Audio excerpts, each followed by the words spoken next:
Well, welcome everybody, and thank you for participating in the CHEC's virtual convention and joining us for this session, Real Value of Relationships, the key to your procurement and contracting success. We have a wonderful panel of what I think are experts, practitioners, individuals who are developing new programs that help you develop those relationships and other programs. So, I'm going to introduce our panel. We're waiting for one more panelist to come on, and she'll join us shortly as they take care of some technical issues with her. First, I'd like to introduce Elizabeth Martinez. She's Director of Government Relations and Business Development for Murillo Enterprises, a Hispanic-owned company. Elizabeth is the works on and developed the partnerships with supplier diversity departments in the utility industry. She is responsible for identifying, developing, and maintaining key relationships for Murillo Enterprises. She has over 20 years experience in government relations and business development and has managed portfolios worth up to $25 million. We're also joined by Raul Medrano. Many of you know Raul, who are probably online. He is owner of RJ Medrano and Associates, a business consulting company specializing in small minority and women enterprises. But more importantly, he is a past chairman of the California Hispanic Chambers of Commerce. We're very proud that he is. He is also a past chairman of the Orange County Hispanic Chamber of Commerce.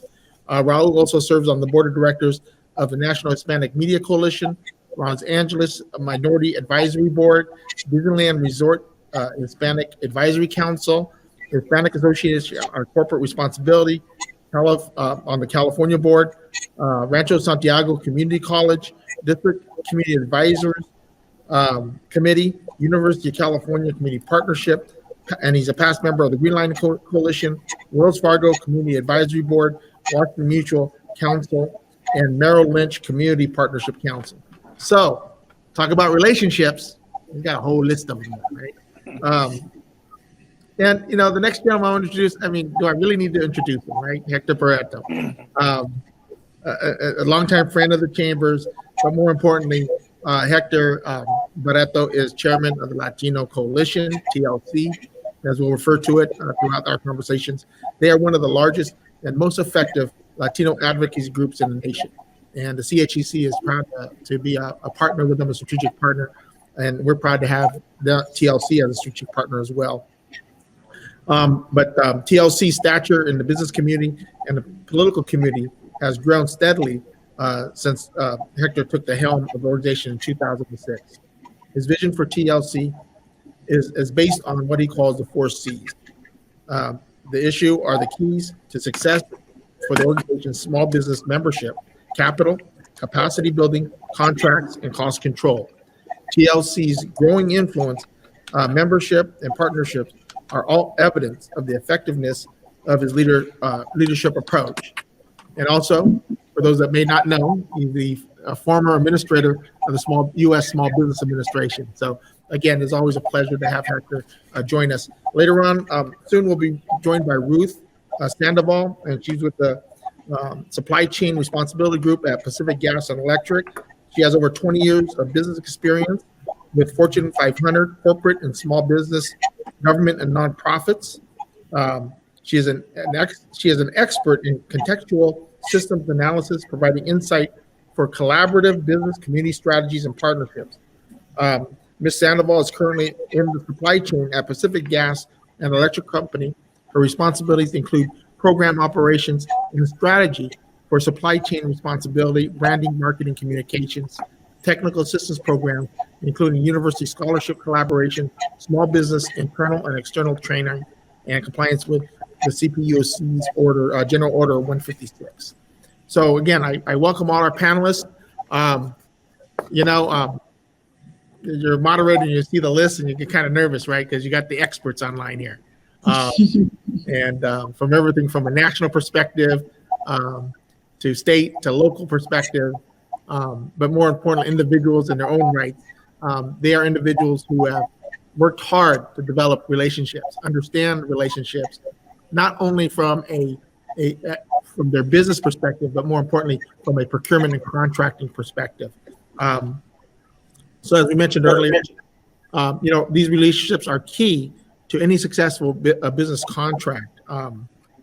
And so access to the industry, on how to be, one of the important things we want to do is how to become a dispensable resource to agencies to advance your contracting procurement, but more importantly, how to develop these relationships, how to maintain them, right, is an important part. I hope that everybody can touch on. So I guess my first question that we'll just have each panelist comment on and answer is, why is maintaining and creating relationships key to any procurement and contracting success? So why don't we start with Elizabeth, ladies first.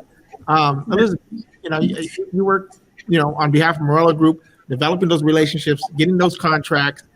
So you're key to, number one, them staying in business. So yes, thank you. And how do you maintain them? Yes. Well, first of all, thank you, Julian, and the California Hispanic Chamber for the invitation. When I received your invitation and just looking at the title in regards to relationships, I thought, okay, that's my entire career that I've actually been able to do that. And your question is really important. I mean, my current role is to maintain and to build those key relationships for procurement opportunities with our utility companies. And for me, at the end of the day, it comes, to make why it's important. It's you want a win-win, right? Not only for you as the enterprise, but also for the client.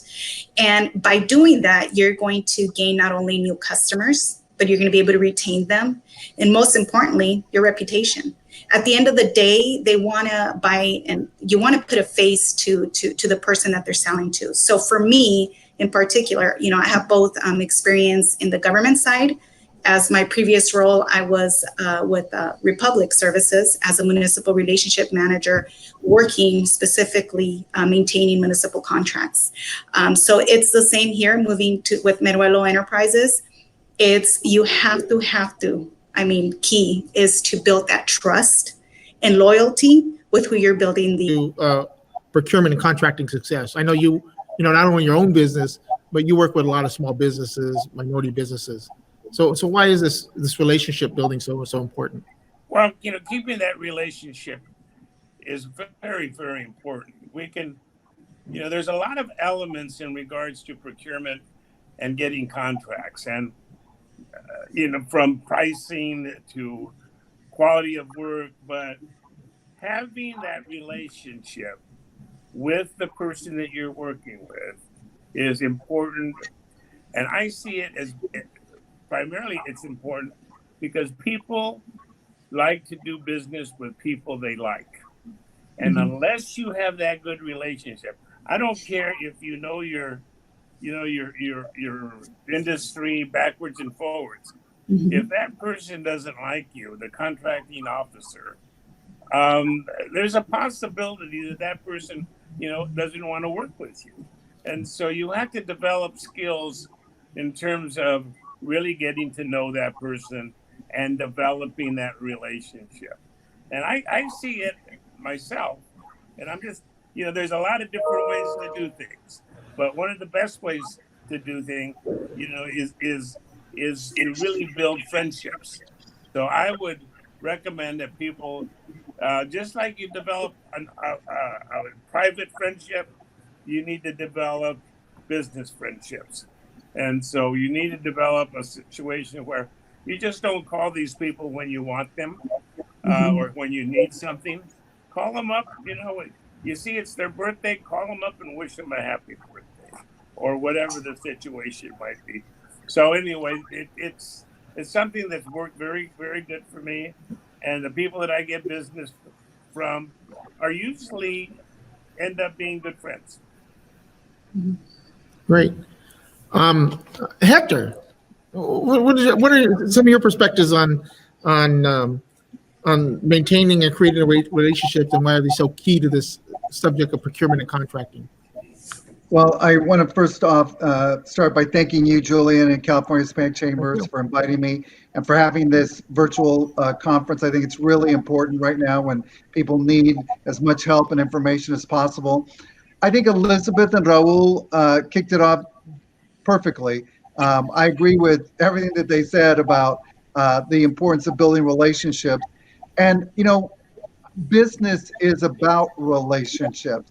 I mean, unless you got a cure for some disease and you never even need to talk to anybody, we're always going to need to be going out and introducing ourselves and learning and developing relationships. And those relationships, for me, are the inventory of a business. Businesses have all kinds of inventory, the stuff that they sell, stuff that they use to make other stuff. But, if you don't have somebody to sell to, you really don't have a business. And so, making that commitment, getting out of your comfort zone, networking, asking people to introduce you to folks. I remember when I first got into business and I was in sales, somebody would say, you get paid twice. If you're successful and you sell something, you might get a commission or a fee or your salary, but you get paid a second way if that person is satisfied and introduces you to somebody else that you might be able to do business with. So to me, these relationships are critically important. There's a lot of ways to do it. I think Raul and Elizabeth talked about the way that they pursue it. There's no one way works for everybody, but without it, you really don't have a business. Yeah. Thank you. And everybody and all of our viewers, Ruth has joined us from backstage. We just brought her on. So hi, Ruth. I've already introduced you. Just in time, we're just discussing our first kind of topic question that we had about relationships. And so the question was, Ruth, is why is maintaining and creating relationships so key to the procurement and contracting success? And you've done a lot of work, both in your job and previous jobs, developing relationships with suppliers, et cetera. So we would love to have your point of view on this. Is she muted? Luis, we're not hearing her.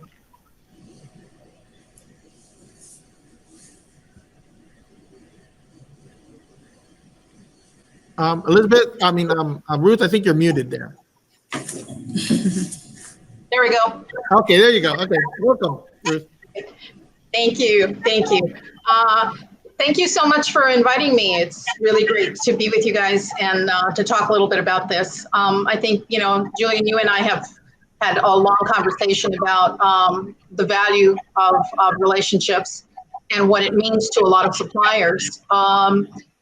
A long time ago, I coined the phrase relationship equity. Just like we have financial equity, we also have a relationship equity, and we need to maintain all of those relationships. As I came on board, I was listening to Raul talk about, how people like to work with people who they know. And part of that strategy is that their relationships are really important to them because it's also an extension of them as a supplier and as a person who's working in sourcing or in supply chain responsibility. So that reputation is really important to them. And so it's an extension of them, who they represent. So it's really important that the suppliers have that kind of support and that kind of knowledge about the supplier, and that they maintain a friendship with them and they get to know them. Thank you. A lot of questions, one of the next question, we get from a lot of businesses out there that we all work with, that all you work with is really, how do they create an effective relationship? I mean, there's no book. I mean, I guess there are books, right? But in your experience, what are the steps to creating this effective relationship and maintaining it? Raul, you kind of went through some things. Hey, it's a birthday, send them a birthday, birthday wishes or whatever. But really, how do you create it and maintain it so you're not? I guess the issue is not a nuisance, right? So you're not a nuisance to the individual. Right. You want to take a stab at that first? Okay. When we talk about relationships and building relationships, I look at the organizations that I get involved with. Obviously, the Hispanic Chamber has helped me tremendously. So I would utilize these organizations like the Chamber, Latino Coalition, the NMSDC, to get that relationship going, because these are the organizations that are in touch with the different businesses and the different corporations. So you need to do that more. And when you get involved with these organizations, as you know, Julian, you need, and I've done this, you need to become, get involved in the committee, get on the board, and you need to be looking at becoming the chair of that organization. I will guarantee you, when you become the chair of that organization, there are going to be companies that are going to be seeking you out to talk about the chamber or the organization that you're involved in, but also how are you going to help those major corporations out on items that they need. And when you do that, they're not going to forget about you. You call up and you have a contact there. You can ask them questions, and they'll say, "Oh yeah, I'll put you in contact with the person that handles that." So I would say the involvement. There's also, as you mentioned, the SBDCs, which I'm involved in the Irvine SBDC, in providing workshops. You need to get more involved with these workshops. And a lot of these workshops, they actually have either the major companies or the government agencies that are participating. And at the end of the presentation, they give out their names and contact information. Well, jot that down, and that should be your next call, talking to them to see how you can get involved. Hector mentioned the fact that, it's a new day, and the way we do business is new. And so you need to utilize social media as much as possible. So anyway, that's what's been helpful for me. So Ruth, you have vast experience in creating these, relationships. Not only at PG&E but in your prior roles. So how do people? I mean, if I came to you again, the same question for everybody, but I think the real question, if I came to you and said, how do I build a relationship so I can get the contract that will lead to the contract? What would you tell someone, Ruth?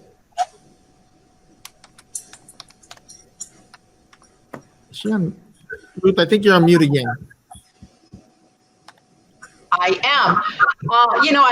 I think the first thing I would tell everyone is, to do your homework. It's amazing how many people come to do business with a company and they don't really know what the company is looking to buy or to contract for. And you have to. That's probably the most, one of the questions that's missed the most, I would say, is that. I think the second thing is, we talk a lot about people who, working with people who like people.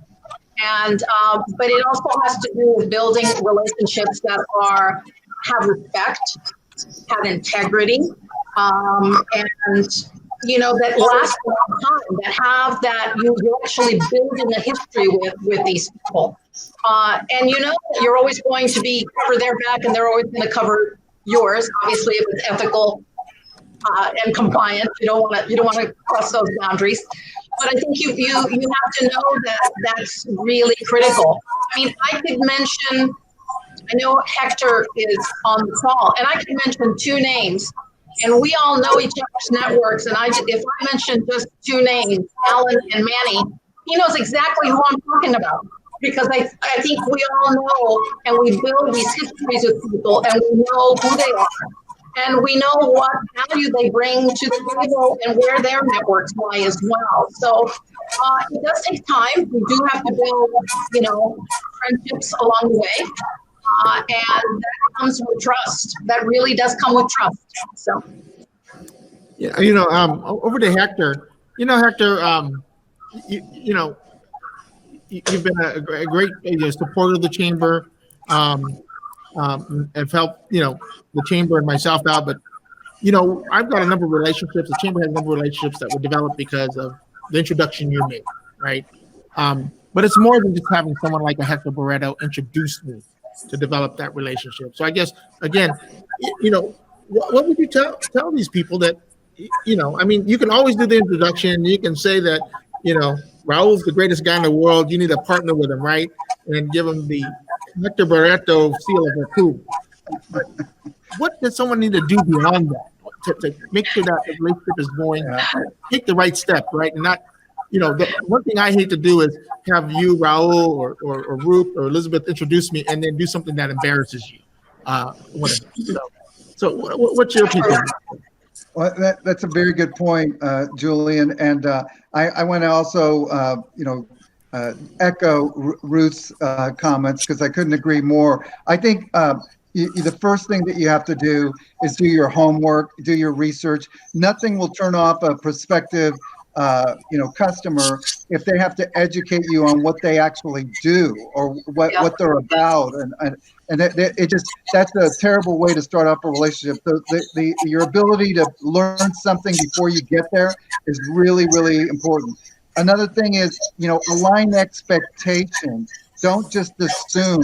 So many small businesses reach out to a corporation, and basically the attitude is, how big of a contract are you going to give me? And it's like, hey, I just met you. I'd like to learn a little bit more about your capacity and whether or not you're a good fit for our company. It's that proverbial thing.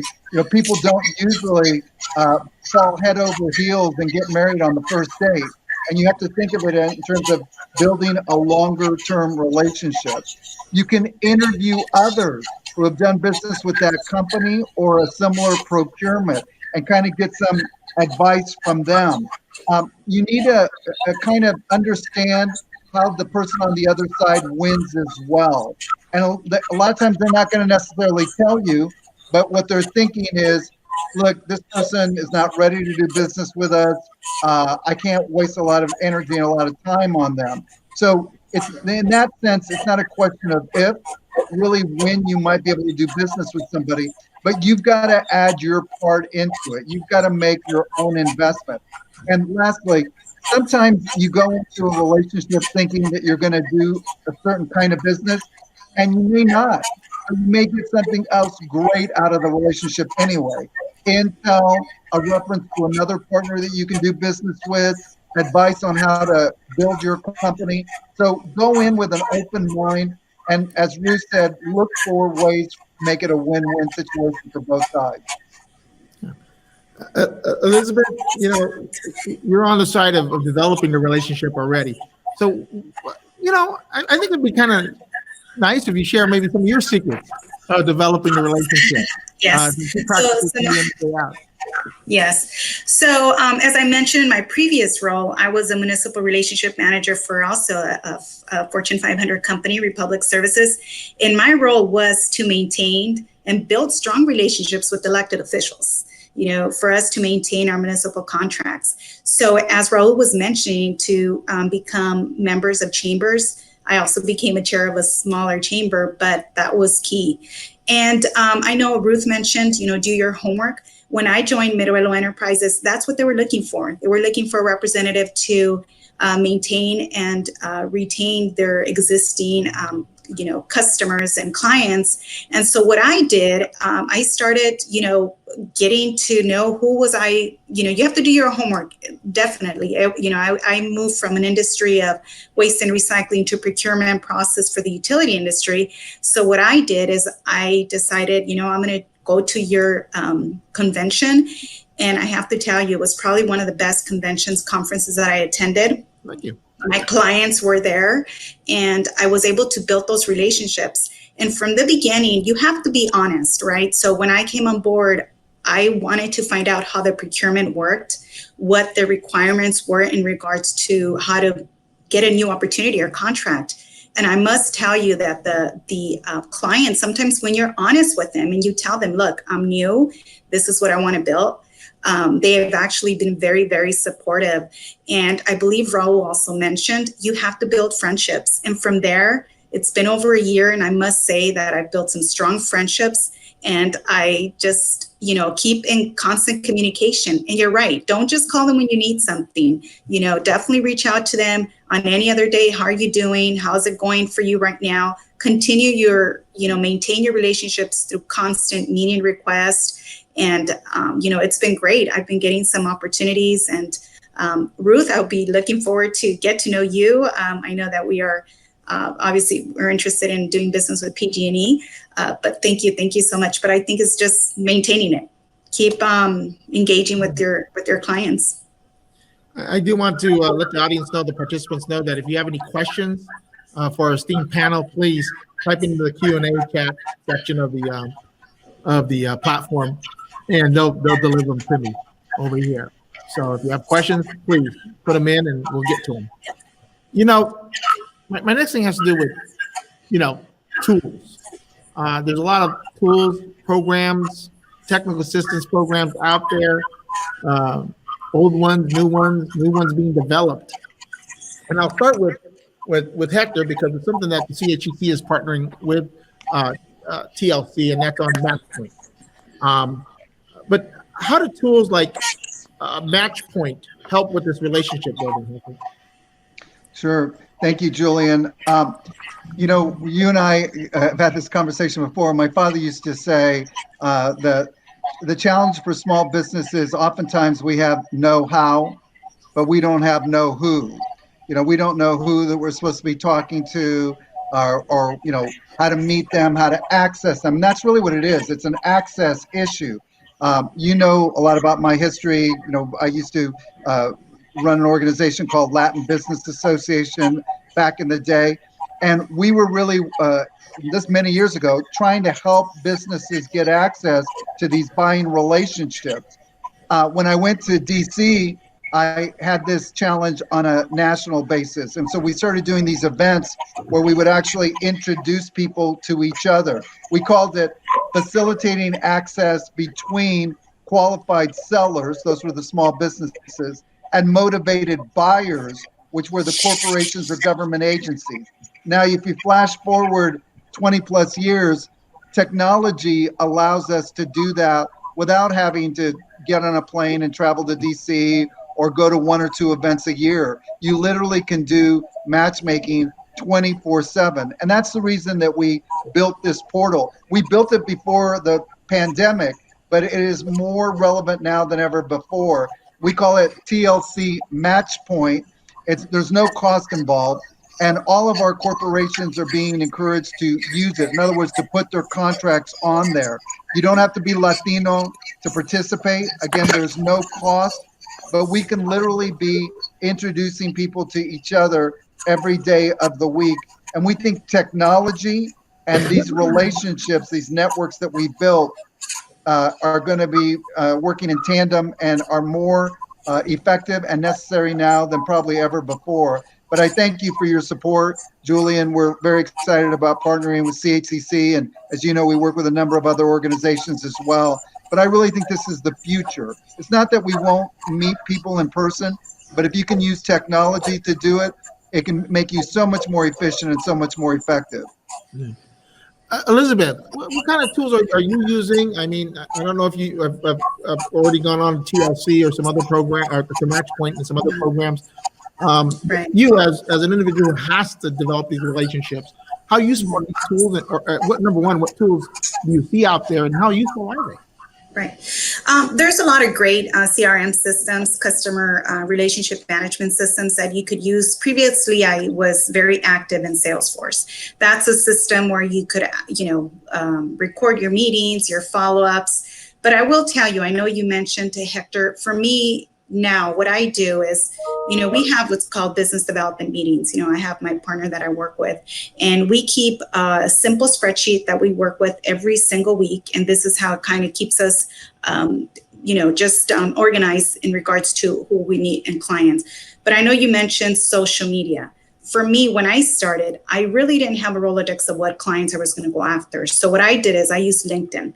LinkedIn for me has been a great tool.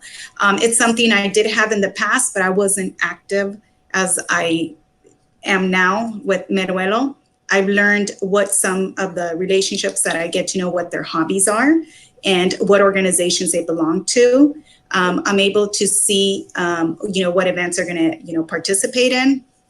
So for me, I am very active, and I strongly believe that LinkedIn is a way to go, especially for small businesses. It's an investment that won't require a lot of money. A lot of small businesses cannot afford a system, right? A CRM system that will cost money. So what they could do, start on social media, Facebook account, talk about your safety program. For us, our construction industry is very important. It's about reliability and safety. So that's what we do. I make sure I work with all our construction companies, and we really share our story. As you know, Mr. Alex Meruelo, how he began and his story is something that I love to share. So for me particularly, it's definitely social media, LinkedIn, Facebook, and using a CRM system that will work for us. So it's but definitely stay engaged in some type of system.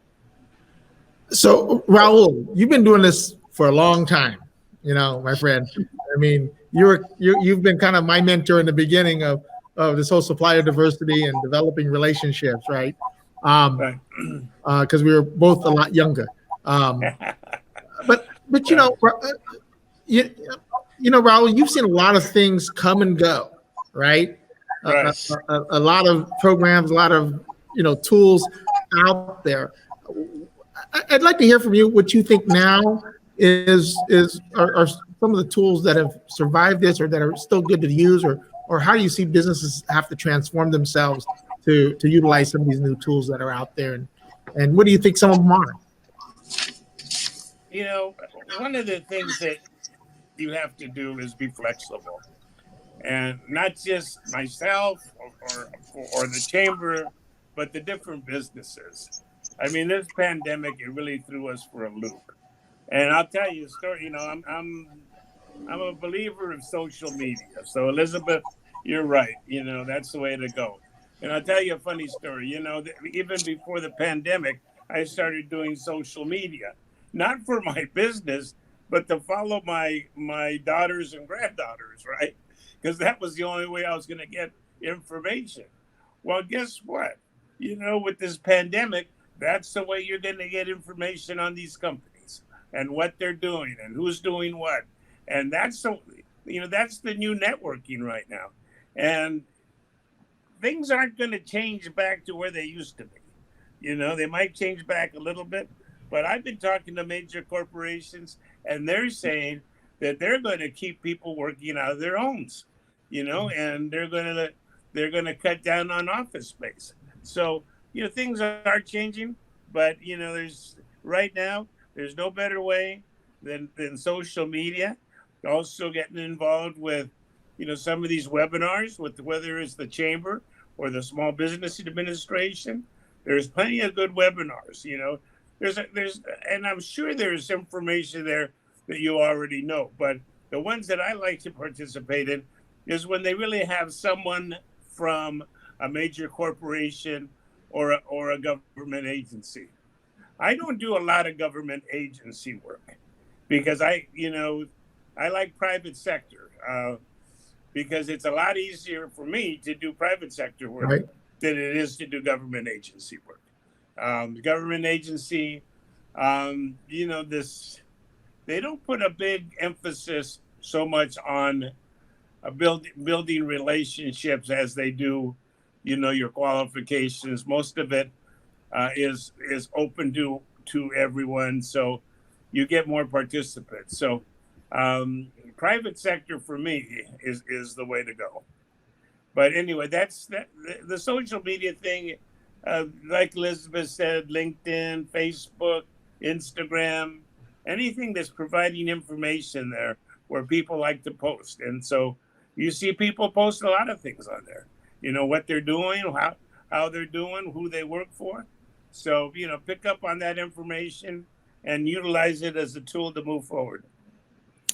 Ruth, from a corporate perspective, what are you seeing some of the tools that are effective with corporate America in maintaining your relationship or developing the relationship during this time? The strongest one is really LinkedIn. I think corporations are actually using LinkedIn as a vehicle to provide information on what's going on in their company, So when you see that happening, like Raul said, you know what's their next step and where and the direction that they're going.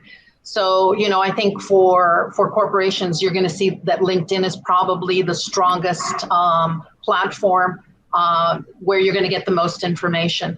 And as a small business, I think it's very challenging. Like Elizabeth was saying, is you can't have all of the tools. You don't have the resources to be able to run your own system. And yeah, I remember the days of the Rolodex.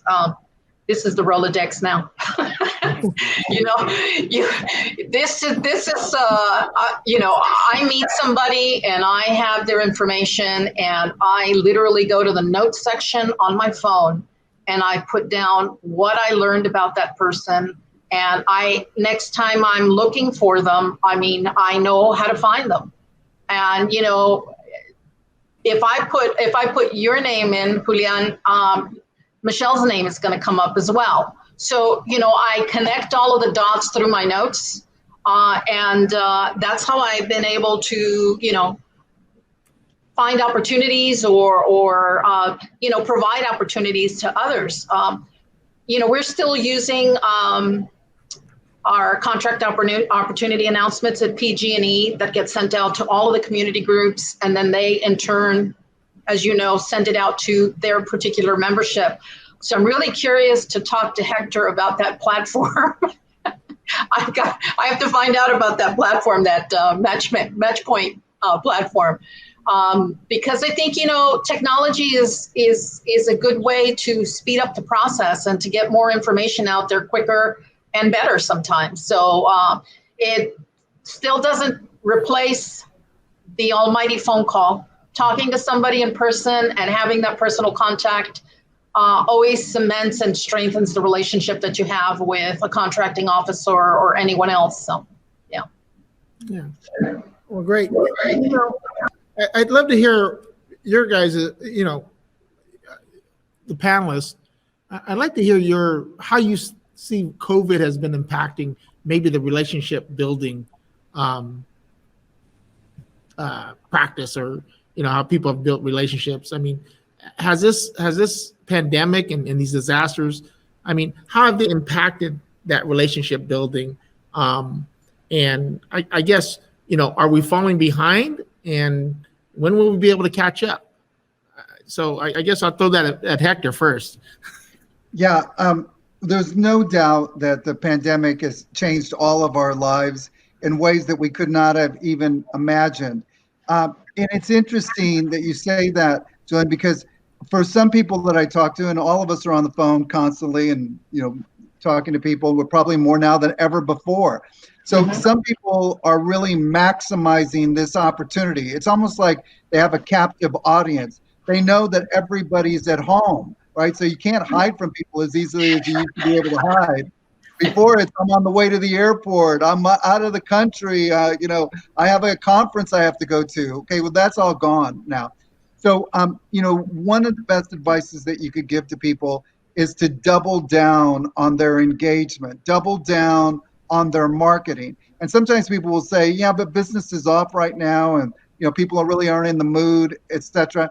Yeah, but we are going to get back to a more normal. And those people that are planting seeds, or what I call making deposits in the Goodwill Bank, they're going to be in the best position possible. Lastly, for the whole of my career, I've been asked, when's the best time to start a business? And the truth is, there is no right time to start a business. There will be fortunes that will be made during this pandemic. People that are creative, entrepreneurs are very creative, innovative, that can think outside the box. Those guys will be fine. Those companies that kind of curl up in a little ball and hope that somebody knocks on their door and helps them, a lot of those companies, unfortunately, will go away and they won't come back. But, small businesses are resilient, and right now is the time to engage more with organizations like yours and the people that are on this webinar. Ruth? Yeah, I totally agree. I think there's it's kind of both, I think there has been some real challenges in building relationships, but at the same time, I think there has been an opportunity to strengthen relationships. I think the fact that we're all going through this together and we're all sharing experiences with one another, it actually has, I think, to a certain point, humanized us more. And yes, the business part of it is important, but I think what it's doing to us as well is it's strengthening our resolve to be with other human beings and to share in the experience. So while it has been challenging, I think, for a lot of businesses, I also think that there has been a resurgence of building stronger, better relationships during this time. And, you know, I do think that, you know, my son is a chef. And I remember when all of this hit, my first comment was, he who goes to takeout first wins. Because if you don't pivot and if you don't realize what's going on and you don't become what the market needs, you're not going to be around. So part of it is, you know, be aware and be willing to shift into something that is part of your core business.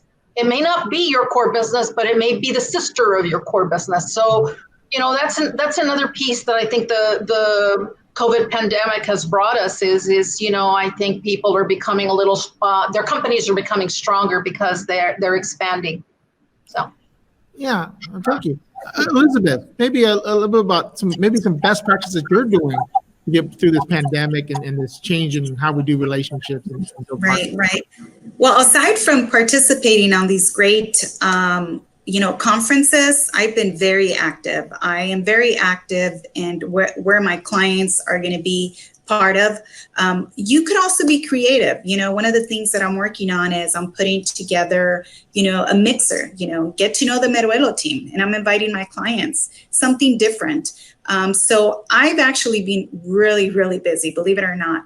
You have to be constantly engaged with your clients, not only new, but also your existing clients and referrals. I always find coaches, on whether it's in the utility industry, can you introduce me to this person? And so, but luckily I've been very successful. I ask for meetings all the time. I'm very, very active. I make sure that on a weekly basis, I keep my CRM up to date. And so, but you just have to be creative. And there are many great creative ways you could do that. So yes, COVID definitely changed it. I will tell you, when we first, were on lockdown, it was very difficult for me because I was in and out at events, all day, all the time. But I think with COVID, it kind of made me pivot a little bit and change the way I built relationships. And I think we've been able to manage that through LinkedIn. Like I said, LinkedIn's been great, and Facebook, of course. Yeah. So, Raul, what are you telling, clients and even yourself in your business? I know you're always developing, working on business development on your own, but because I know you're a very social guy, right? You and I and many of us come from the old school, right? Where it's always in person, right? Right. Shaking hands and having the talks. So I'd love to hear your perspective on this now and how, how do the businesses need to pivot and what do they need to do differently? Well, obviously it's a new world, and there are new rules, and you have to learn the rules. But like Hector said, it might be a down cycle right now, but there's opportunities out there. So you just need to look for those opportunities, and so, and the industries. I mean, there's some industries that are doing a lot of work, and then there's other industries, like your movie and broadcast industry, that it's been having challenges. So you just need to be very selective. Try to get in front of people. I still think that's the best way. There's nothing like getting together, and they're starting to come out. You if you try hard enough, you can get a luncheon appointment. At a restaurant that practices, a good practices as far as COVID, but it's worked out well. And you take, as an analogy, you take the stock market. the stock market has been going great, but there's been a couple of glitches where it went down significantly. And the people that invest in the stock market, that's when they invest, when it goes down like that, and it takes a little fortitude, but, they put it down and I don't think there's been a time where it hasn't bounced back up again. But I think that, again, the LinkedIn situation, following people, and it's time effective. Going to events, as when we used to go to the NMSDC, I mean, you're taking off a whole week just to go to a conference. So there's still opportunities. I think the businesses that are going to survive are the businesses that really can make the changes and are flexible. I think what all our panelists have said is basically, we have a crisis. Well, don't let it go to waste, right? Take every advantage you can of this crisis to it's kind of like turning lemons into lemonade, right? Exactly. How do we best come out of it? Ruth, we got a question that was just handed to me, and I think this is really to you as from the corporate side. Okay. The person asked, how do I not become a nuisance and be able to create the partnership, right? Yeah. So you want to take a stab at that one? Yeah, pace yourself. It really is, if you want to put it in a framework of timeline, I would say, every quarter check in, but don't be calling every week, because then you will be a nuisance. Part of it is knowing when and how to do that. Also, look for the opportunity. You see an announcement on LinkedIn having to do with a particular corporation and what's going on with them. That's your opportunity to make that call and to say, how's it going? I saw this. How does that affect the company? How does it affect sourcing? I mean, you look for those opportunities in social media to give you a way in the door to have the conversation. Those are always great. And it's never a nuisance when somebody calls to talk to you about, I saw that your company's changing and, leadership is changing, or you're doing this in supply chain. It just gives you an open door to conversation, and you should use those. Again, do your homework. Find out what that article was about, what that story was about, and then make the call. So. Yeah. So I have this next question. It's handed to me, and Raul, do you want to take a stab? Yeah, let me add a little bit to that. You obviously have to be consistent and persistent, but there's a fine line that goes into stalking, and you don't want to be stalking anybody. We briefly talked about relationships, and people like to do business with people they like. When you start stalking and calling every week, it becomes you're bugging them. And so they're not going to think very highly of you, even if you've got the best product. I mean, that's something that you got to be very careful with. So just be careful. Watch out, because, again, people like to do business with people they like. And if you get to that point where you're bugging them, guess what? You're not going to get the contract. So there's a fine line to doing that. So just be cognizant of it and be careful. Hector, any thoughts on this question? I think the panel's handled it great. I mean, look, I said on the panel yesterday, be the partner that you always wanted to have first. Be respectful, be professional, ask direct questions of your counterpart in the corporate. What is it that you guys are looking for right now that I could help you with? What is your definition of a great supplier? What advice would you give me so that I can be better the next time that I approach you? How would you like me to communicate with you? Because I want to do it exactly the way that you want me to do it. And being thoughtful like that, just doing that is going to be different than what they usually get from folks. A lot of times, like I said, folks are coming in unprepared with these high expectations that aren't possible to be met. So think of it that way. Think of it how you can also help that other person accomplish their job. Elizabeth, what do you do so you're not a nuisance to these companies that are developing business? You're right, because I've learned the hard way when I first started many years ago, about 20 years ago. But I think Ruth said it. Pace yourself. A lot of the times, and as Hector mentioned, just ask them. I know everybody is busy, so when is a good time for me to follow up with you, right? So that way you don't have to be calling every week. Just give them time.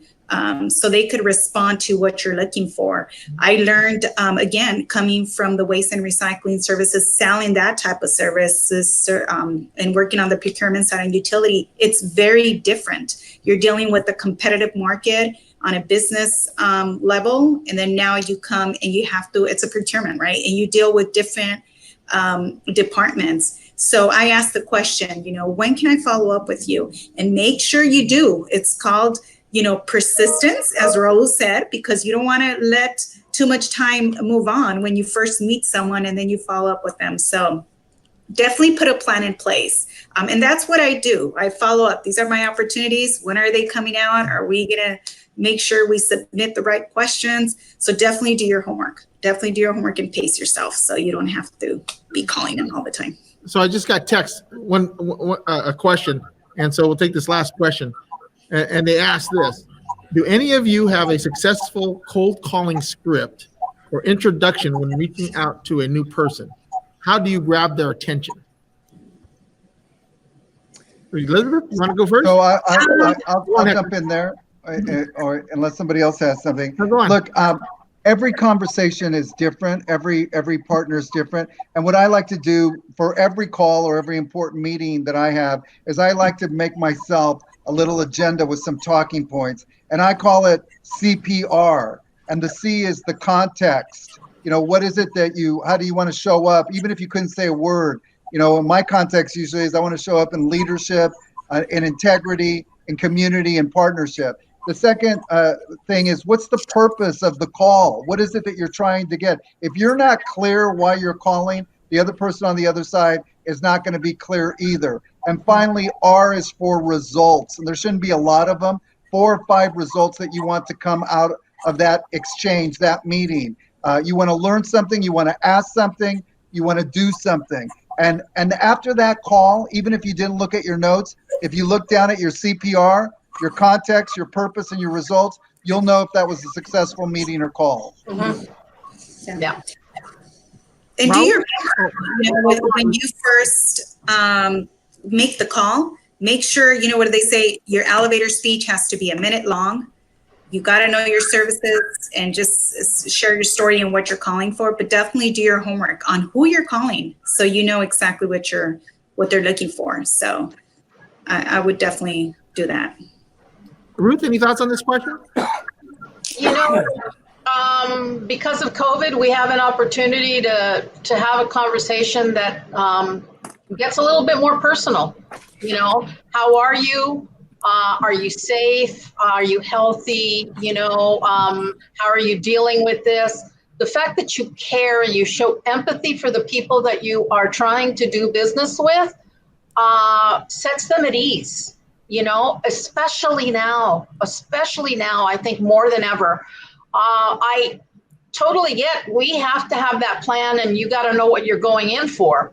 But I think we have a chance here to create an opening by having and showing that empathy and being, because like I said, we're all part of this. We're all going through it. So, yeah. Raul, I'd love to get your perspective on this question, because I know you, even not only for yourself do you create some of these relationships, you're creating them also for your clients. Right. Well, I don't cold call. Number one. Okay, that's me. I mean, some people love cold calling. I don't particularly cold call. This is where the relationship between the supplier diversity manager and yourself come in, and I start the communication with the supplier diversity person. And since I've been doing this for over 25 years, I've got a certain amount of reputation, and I've got supplier diversity people that will communicate to me. You know, whether I'm looking for an opportunity for my company or whether an opportunity for a company that I'm representing. I get their support, get their buy-in, and then they connect me to the right person to talk to. Because not every contracting officer or person buys your product. So That's true. you need to find the person who buys your product or service. And if you can get their supplier diversity person to put a good word in for you, it makes it a lot easier. Great. So we've come to the top of the hour, but Raul, real quick, I know you're doing stuff with Orange County Hispanic Chamber and their procurement program. Is there a website people can go to learn more about the programs? I don't have it at the top of my head. It's you know it's the Orange County Hispanic Chamber of Commerce website. CA.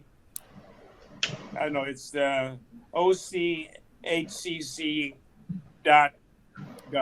And to our audience, .com. we'll confirm it and make sure we get it out to you. Yeah. And so that will tell you about the SPDC program, what it's doing, and you know the best thing about these SPDCs, they're all throughout California, and they provide free consulting services.